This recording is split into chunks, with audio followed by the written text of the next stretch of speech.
Once again, hello and Allah Apal to all the Baha'is and the non-Baha'is, to the Canadians, especially to Iranians, to all the people of the earth. Continuing the last one, which was 49. Now this is the number 50. We're going to talk about a little bit about my stay in Canada, which involves teaching experiences. Time is 7 o'clock. Today is Sunday, 17th of April. 7 o'clock in the afternoon. Anyways, it was sometimes in July 4th, I believe it was, or July 7th, that we arrived in Canada from Japan in Vancouver. From there, we got the plane coming all the way down to Toronto's airport. Some cabbie took us, one of those airport car, to Forest, Ontario in the night.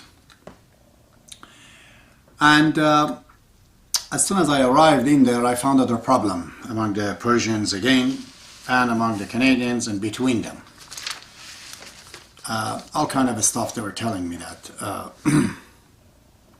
There was a lady called Mrs. Mojgani who was involved in interviewing the Iranians and having these affairs in her hand. God bless her.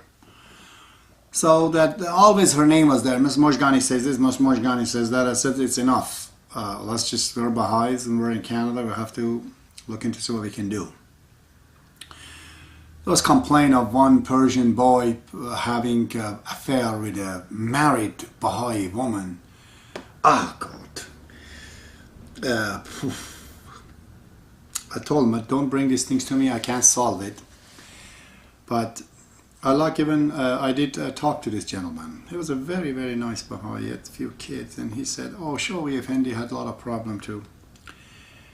I told him, yeah, this coming together is not very easy. From a distance, things are different, but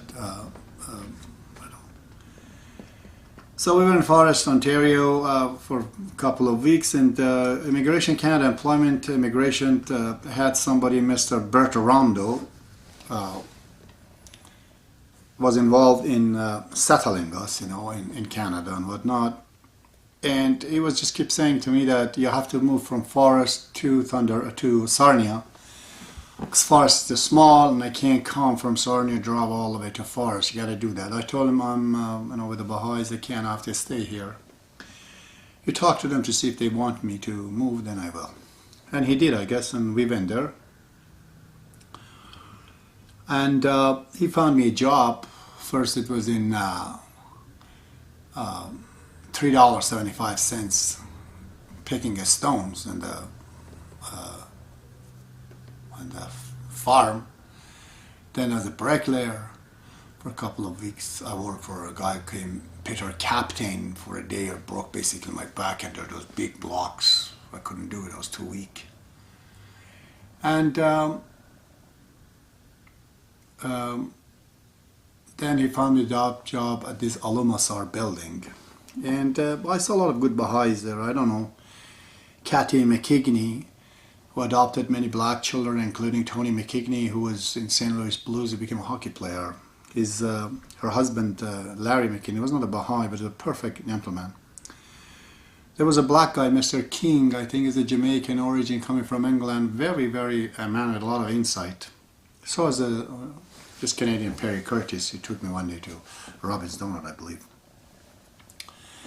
So the money was very small, and my wife can just get pregnant, and we were somewhere in Divine Street paying, I think, $250 for a one-bedroom apartment. And I called my friend Tawheed. I wrote a letter to him. He was in Thunder Bay. And he said, there is a fellow that he's doing some printing work for him, and he asked him if he wants a helper, worker, and he said, he wants to hire you.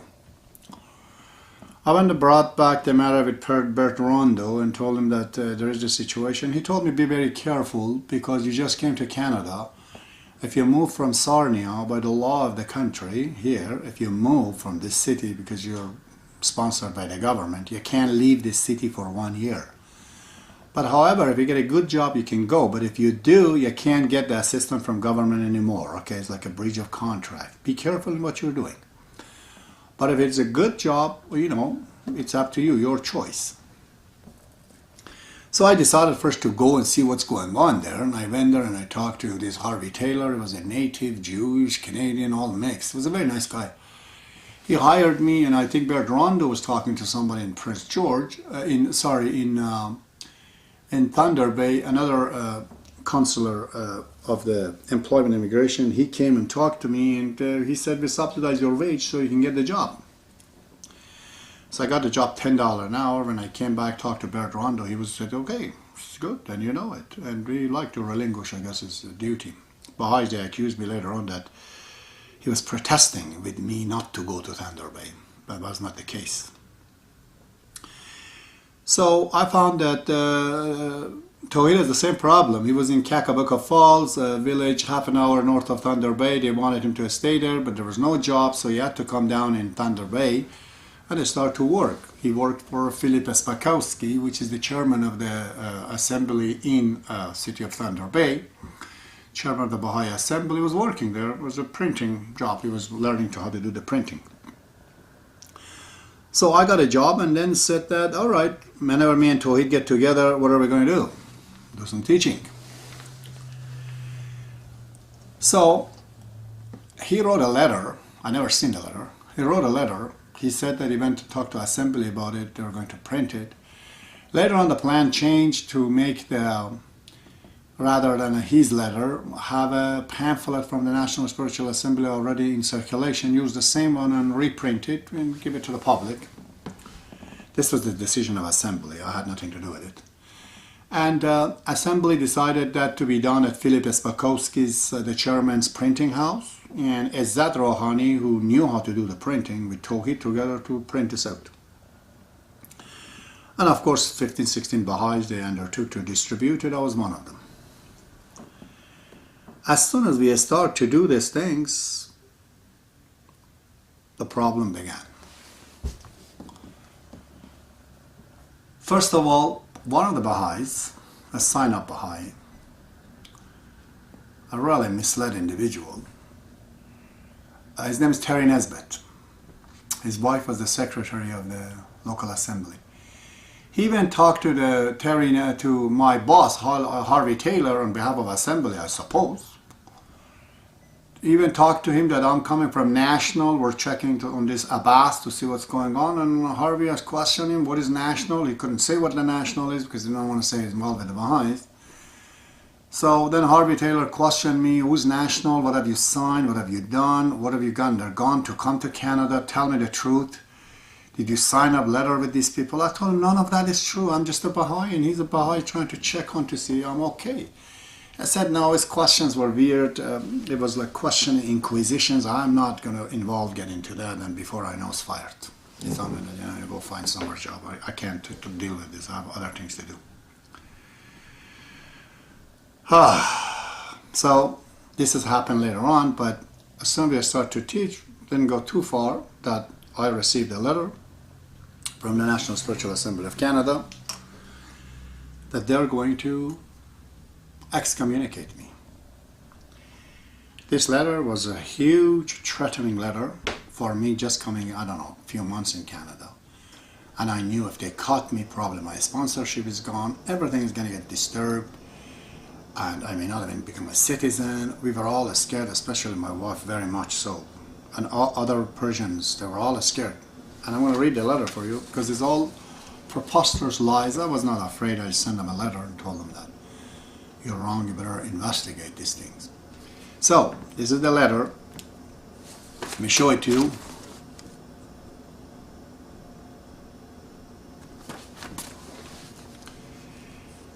And the letter said January 28, 1985, Mr. Abbas Timuri, care of the Spiritual Assembly of the Baha'is of Thunder Bay. In the beginning, the letter is on the internet on my website. I'm going to put it in English part 2, but I'm going to read 6 items that they have concern with it. Specifically, we are informed of the following. That when you were, I'm going to read it from the beginning. He said the National Spiritual Assembly has been deeply disturbed by a number of reports which have received regarding your behavior since your arrival in Canada. These reports, although coming from different sources in different cities, are unanimous in their views of the problems created by your attitudes. My God, I've been only a few months in Canada. What are they talking about? He continues, especially if you are informed of the following. Number one, that when you were temporarily settled by the Spiritual Assembly of the Forest and the local immigration officer in confirmation and in comfortable and appropriate motel accommodations, your unreasonable complaints required the owner eventually to demand that you vacate the premises. Yeah, before we come for one night or a couple of nights, I guess one night, couple of nights, they had no place. They put us in a motel. We just came from India, me and my wife. Our blood was diluted. It was August. I know it's a hot summer day for you guys, but we were cold. I just mentioned to the owner that we were a little bit cold. If you could give us more blanket. She said, I'm just surprised. Everybody wants air conditioning. You want this? And she said, we can't turn the air conditioning. We can't turn the heat on because the air conditioner is on. But you can bring some kind of a heater or something for it. It was a very 5 minute discussion we had. It's no big deal.